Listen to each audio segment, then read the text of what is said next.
Matapos ang napakabangis na cliffhanger na kung saan ay aatakihin na ngayon ni Angel si Sukuna, ngayon na dumating ng spoilers para sa chapter 264 sa wakas ay masasaksiyan na natin ang karugtong sa napaka-thrilling na last panel na ito. And once again, grabe, napakatindi na naman ang chapter na ito mga kaibigan, kaya huwag na natin patagalin pa. Let's go! Nagsimula ang panel sa isang eksena na kung saan ay sinuntok na ni Yuji ang ground na kinatatayuan ngayon ni Sukuna upang mawalan ito ng balanse, habang si Angel naman ay nakapag-release na ng Jacob's Ladder. Subalit kahit na tumama ang Jacob's Ladder kay Sukuna ay ginamit naman ni Sukuna ang mga malalaking tipak ng semento na nakalutang sa ere upang makaakyat sa itaas. Naayon pa rito na unlike daw kasi sa Jacob's Ladder ni Yutan na tumama raw kay Sukuna noon na ang tinatarget ay si Sukuna lamang, ang Jacob's Ladder daw ngayon ni Angel ay ang tinatarget ay ang lahat daw ng nasa paligid, pati na sina Yuji at Todo. Kung kaya't ayon kay Sukuna na kung aakyat daw siya diretso sa liwanag na ito ay magagawa niya raw makapunta kay Angel nang hindi na i-interfere. So dulot ng lakas ng impact ng Jacob's Ladder mga kaibigan ay umangat pati ang mga malalaking debris na yan na naging dahilan para kay Sukuna na makaakyat patungo kay Angel. Kaya naman nang napansin ito ni Angel ay agaran niyang sinabihan si Hana na umalis na. Subalit huli na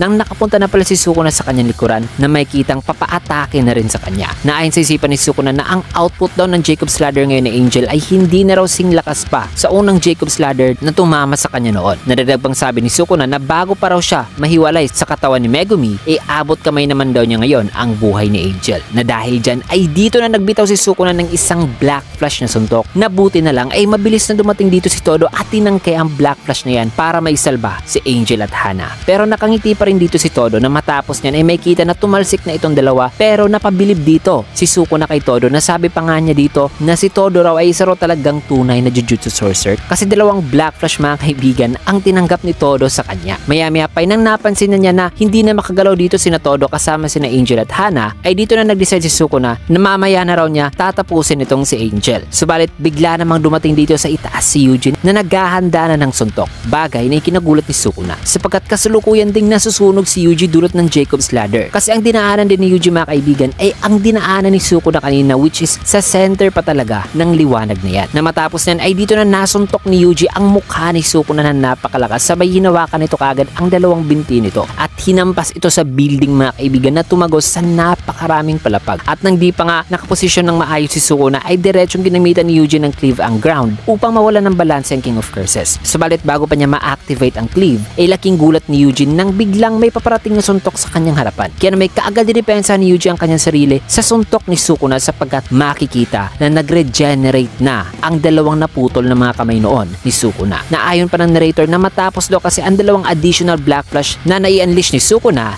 ngayon ay finally nagbalik na raw ang reverse curse technique ni Sukuna.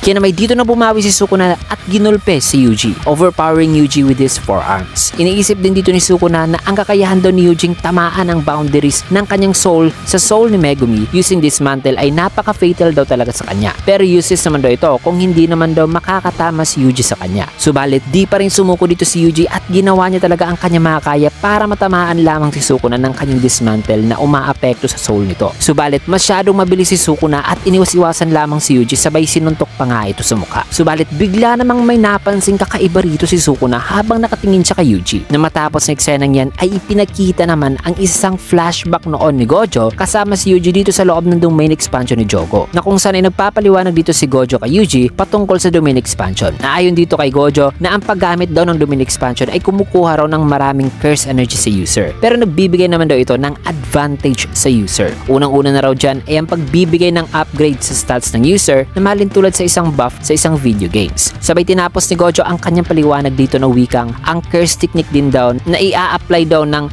user sa kanyang domain expansion ay always daw na may guaranteed sure hit sa kalaban nito. Na matapos ang flashback na yan ay finally dito sa present ay makikita na nag-activate na si Eugene ng kanyang domain expansion. Man, for how many years na paghihintay ay sa wakas ipinakita na ni Gege ang domain expansion ng ating nag-iisang Yuji Itadori. Napaliwanag pa ng narrator na natutunan na raw ni Yuji ang basics sa pagbuo daw ng barrier techniques nung nakapag-soul sub training siya kay Kusakabe noon. So ito ang rason mga kaibigan kung paano nagawa ngayon ni Yuji na ma-pull off ang isang domain expansion. At matapos ang eksenang yan ay bigla na lamang nagising si Sukuna sa isang unknown station na kung saan ay nasa kanyang normal human form siya na parang nasa Yuji ko na form. At laking gulat niya nang makikita rin dito si Yuji na nakangiti na wikang, "Let's go." Sukuna. Man, grabe, binagyan ni Yuji si Sukuna ngayon ng Gojo treatment.